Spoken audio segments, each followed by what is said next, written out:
నా పేరు డాక్టర్ రాఘవ సునీల్. నేను ఎండోస్కోపిక్ స్పైన్ సర్జన్ అండి. మన తెలుగు రాష్ట్రాల్లో one of the first people నేను ఎండోస్కోపిక్ స్పైన్ సర్జరీ స్టార్ట్ చేసింది. గత 8-9 సంవత్సరాల నుంచి నేను ఎండోస్కోపిక్ స్పైన్ సర్జరీ చేస్తూ ఉన్నాను.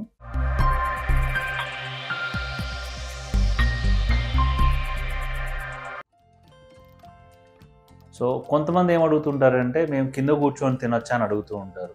మనకి ఇబ్బంది లేనప్పుడు కింద కూర్చొని తినడం వల్ల నష్టమేమీ లేదండి.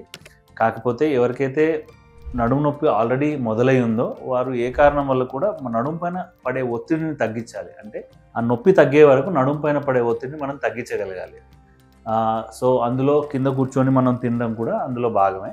ఒకవేళ కింద కూర్చొని తినాల్సే ఉంటే మనం ముందర ఏదైనా స్టూల్ లాంటిది పెట్టుకొని కొంచెం వంగే అవసరం తగ్గించుకుంటే నడుము పైన పడే ఒత్తిడి తగ్గి మనకు నడుము నొప్పి తగ్గేదాకా మనకు కొంత ఉపశమనం దొరికే అవకాశం ఉంటుంది.